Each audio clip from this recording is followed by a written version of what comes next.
ಇದಂತೂ ಒಂದು ಒಳ್ಳೆ ಆರೋಗ್ಯಕರವಾಗಿರೋ ಅಂಥ ರೆಸಿಪಿ. ಆರೋಗ್ಯಕ್ಕೆ ಒಳ್ಳೇದು ಅಂದರೆ ರುಚಿ ಚೆನ್ನಾಗಿರುತ್ತಾ ಇಲ್ವಾ ಅಂತ ಡೌಟೇ ಬೇಡ. ರುಚಿಗೆ ರುಚಿ ಇರುತ್ತೆ, ಆರೋಗ್ಯಕ್ಕೆ ಆರೋಗ್ಯನೂ ಹೌದು.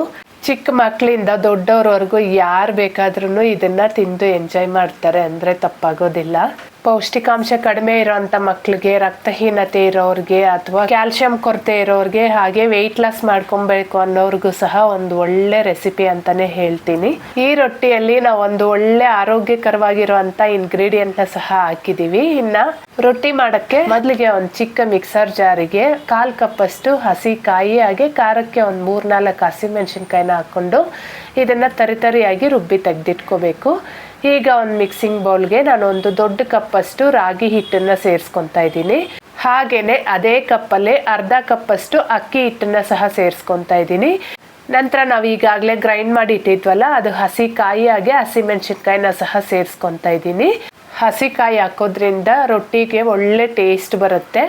ಹಾಗೆ ಇಲ್ಲಿ ನಾನು 2 ಟೇಬಲ್ ಸ್ಪೂನ್ ಅಷ್ಟು ಉಪ್ಮಾ ರವೆ ಅಥವಾ ಬಾಂಬೆ ರವೆನ ಸೇರಿಸ್ಕೊತಾ ಇದ್ದೀನಿ. ಯಾವುದೇ ರವೆನ ಸೇರಿಸ್ಕೋಬೋದು. ಹಾಗೆ 2 ಟೇಬಲ್ ಚಮಚದಷ್ಟು ಹುರಿದು ಪುಡಿ ಮಾಡಿ ಇಟ್ಟಿರೋ ಅಂಥ ಕಡಲೆ ಬೀಜನ ಸಹ ಹಾಕ್ಕೊತಾ ಇದ್ದೀನಿ. ಕಡಲೆ ಬೀಜ ಮಿಸ್ ಮಾಡಬೇಡಿ, ರಾಗಿ ರೊಟ್ಟಿಗೆ ಒಳ್ಳೆ ಕಾಂಬಿನೇಷನ್. ಹಾಗೆ ಒಂದು ದೊಡ್ಡ ಈರುಳ್ಳಿನ ಸಹ ಸಣ್ಣದಾಗಿ ಹೆಚ್ಚಿ ಹಾಕ್ಕೊಂಡು ಇದಕ್ಕೇನೆ 1 ಸ್ಪೂನ್ ಅಷ್ಟು ಜೀರಿಗೆ, ಹಾಗೆ ರುಚಿಗೆ ಬೇಕಾಗಿರೋಷ್ಟು ಉಪ್ಪನ್ನ ಸಹ ಹಾಕ್ಕೋಬೇಕು. ಈಗ ಇಲ್ಲಿ ನಮ್ಮ ಮೇಯ್ನ್ ಇಂಗ್ರೀಡಿಯೆಂಟ್ ಆಗಿರೋ ಅಂಥ ನುಗ್ಗೆ ಸೊಪ್ಪನ್ನ ಚೆನ್ನಾಗಿ ತೊಳೆದು ಸೇರಿಸ್ಕೊತಾ ಇದ್ದೀನಿ.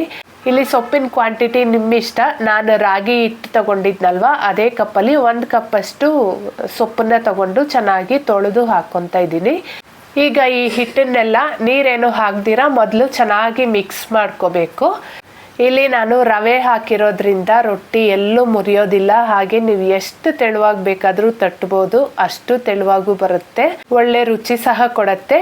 ಈ ಹಿಟ್ಟನ್ನ ಮಿಕ್ಸ್ ಮಾಡೋಕ್ಕೆ ನಾನಿಲ್ಲಿ ತಣ್ಣೀರನ್ನ ಉಪಯೋಗಿಸ್ಕೊಂಡು ಚೆನ್ನಾಗಿ ಮಿಕ್ಸ್ ಮಾಡ್ಕೊತ ಕಲಿಸ್ಕೊತಾ ಇದ್ದೀನಿ. ಸ್ವಲ್ಪನೇ ನೀರು ಹಾಕ್ಕೊಂಡು ಕಲಿಸ್ಕೋಬೇಕು. ನಾವು ಈ ರೊಟ್ಟಿಯಲ್ಲಿ ರವೆ ಹಾಕಿರೋದ್ರಿಂದ ಬಿಸಿ ನೀರು ಹಾಕಿಲ್ಲ ಅಂದ್ರೂ ರೊಟ್ಟಿ ಎಲ್ಲೂ ಮುರಿಯೋದಿಲ್ಲ. ಅದಕ್ಕೋಸ್ಕರ ಫಸ್ಟ್ ಟೈಮ್ ಮಾಡೋರ್ಗಾದ್ರೂ ಸಹ ಇದು ತುಂಬ ಯೂಸ್ ಆಗುತ್ತೆ. 1-2 ಟೇಬಲ್ ಸ್ಪೂನ್ ಅಷ್ಟು ರವೆ ಹಾಕ್ಕೊಂಡು ನೋಡಿ, ರೊಟ್ಟಿ ಟೇಸ್ಟ್ ಚೆನ್ನಾಗಿ ಬರುತ್ತೆ, ಮುರಿಯುತ್ತೆ ಅನ್ನೋ ಟೆನ್ಷನ್ನು ಇಲ್ಲ. ಈಗ ಇದನ್ನೆಲ್ಲ ಹಿಟ್ಟನ್ನ ಮಿಕ್ಸ್ ಮಾಡ್ಕೊಂಡಾದ್ಮೇಲೆ ಒಂದು 10 ನಿಮಿಷ ನೆನೆಯೋದಕ್ಕೆ ಬಿಡಬೇಕು. ಈ ರೊಟ್ಟಿ ಮಾಡೋದಕ್ಕೆ ನಾನಿಲ್ಲಿ ಆಡಿ ಎಕೋಬೇಕ್ ಶೀಟ್ನ ತಗೊತಾ ಇದ್ದೀನಿ. ಈ ಶೀಟ್ನ ಒಂದ್ಸರಿ ಯೂಸ್ ಮಾಡಿದ್ಮೇಲೆ ಬಿಸಾಡ್ಬೇಕಂತೇನಿಲ್ಲ. ಚೆನ್ನಾಗಿ ವಾಶ್ ಮಾಡಿ ತೊಳೆದು ಒಣಗಿಸಿ ಇಟ್ಕೊಂಡ್ರೆ ಮತ್ತೆ ಸಹ ಯೂಸ್ ಮಾಡ್ಕೋಬೋದು. ಈಗ ಒಂದು ಸ್ವಲ್ಪ ಎಣ್ಣೆನ ಸವರ್ಕೊಂಡು ನಿಮಗೆ ಬೇಕಾಗಿರೋಷ್ಟು ಗಾತ್ರದಲ್ಲಿ ಹಿಟ್ಟನ್ನು ತಗೊಂಡು ಹಿಟ್ಟನ್ನು ಚೆನ್ನಾಗಿ ತೆಳುವಾಗಿ ತಟ್ಕೋಬೇಕು. ಹಿಟ್ಟು ನೋಡ್ತಾ ಇರ್ಬೋದು, ಈ ರೀತಿ ಸೆಮಿ ಸಾಫ್ಟ್ ಇರಬೇಕು. ನೀವು ತುಂಬ ಗಟ್ಟಿಯಾಗಿ ಹಿಟ್ಟನ್ನು ಕಲಿಸ್ಕೊಂಡ್ಬಿಟ್ರೆ ರೊಟ್ಟಿ ಸಹ ಗಟ್ಟಿ ಆಗಿಬಿಡತ್ತೆ. ಸೊ ವಿಡಿಯೋದಲ್ಲಿ ನೋಡ್ತಾ ಇರೋ ಥರ ಈ ಹದದಲ್ಲಿ ಹಿಟ್ಟನ್ನು ಕಲಿಸ್ಕೊಂಡಿದ್ರೆ ತಟ್ಟಕ್ಕೂ ಚೆನ್ನಾಗಿರುತ್ತೆ, ಹಾಗೆ ರೊಟ್ಟಿ ಸಹ ಸ್ವಲ್ಪ ಸಾಫ್ಟಾಗಿ ಬರುತ್ತೆ. ಇನ್ನೊಂದು ಕಡೆ ಹೆಂಚನ್ನು ಸಹ ಕಾಯಕ್ಕಿಟ್ಟಿದ್ದೆ. ಹೆಂಚು ಚೆನ್ನಾಗಿ ಬಿಸಿ ಆಗಿರಬೇಕು. ನಂತರ ಸ್ಟವ್ನ ಮೀಡಿಯಂ ಫ್ಲೇಮಲ್ಲಿ ಇಟ್ಕೊಂಡು ಬೇಕಾಗಿರೋಷ್ಟು ಎಣ್ಣೆನ ಸವರಿ ರೊಟ್ಟಿನ ಹಾಕಿ 1-2 ಸೆಕೆಂಡ್ ಬಿಟ್ಟು ಶೀಟ್ನ ತೆಗೆದ್ರೆ ನೀಟಾಗಿ ಬಂದ್ಬಿಡತ್ತೆ. ಬೇಕಿಂಗ್ ಶೀಟ್ ಇಲ್ಲ ಅನ್ನೋರು ಬಾಳೆ ಎಲೆ ಮೇಲೆ ಅಥವಾ ಯಾವುದಾದ್ರೂ ಕಾಟನ್ ಬಟ್ಟೆ ಮೇಲೆ ತಟ್ಟಿ ಸಹ ಹಾಕ್ಕೋಬೋದು. ಈ ಬೇಕಿಂಗ್ ಶೀಟ್ ಮೇಲೆ ಹಾಕೋದ್ರಿಂದ ಒಂದು ಸ್ವಲ್ಪ ತೆಳುವಾಗಿ ಸಹ ಮಾಡ್ಕೋಬೋದು ಅಂತ ಅಷ್ಟೇ. ಈಗ ಮೇಲೆಯಿಂದ ಒಂದು ಸ್ವಲ್ಪ ಎಣ್ಣೆನ ಸಹ ಸವರಿ 2 ಕಡೆ ಚೆನ್ನಾಗಿ ಬೇಯಿಸ್ಕೋಬೇಕು. ರೊಟ್ಟಿನ ಮೀಡಿಯಂ ಫ್ಲೇಮಲ್ಲಿ ಇಟ್ಟು ಬೇಯಿಸ್ಕೋಬೇಕು. ಇನ್ ಕೇಸ್ ನೀವು ಲೋ ಫ್ಲೇಮಲ್ಲಿ ಏನಾದರೂ ಬೇಯಿಸ್ಕೊಂಡ್ಬಿಟ್ರೆ ರೊಟ್ಟಿ ಗಟ್ಟಿ ಆಗೋಗುತ್ತೆ. ಈ ಕೆಲವೊಂದು ಟಿಪ್ಸ್ನ ಫಾಲೋ ಮಾಡಿದ್ರೆ ರೊಟ್ಟಿ ಸಾಫ್ಟಾಗೂ ಬರುತ್ತೆ, ಹಾಗೆ ಒಳ್ಳೆ ಟೇಸ್ಟಿಯಾಗಿರುವಂಥ ರೊಟ್ಟಿನ ಸಹ ಎಂಜಾಯ್ ಮಾಡ್ಬೋದು.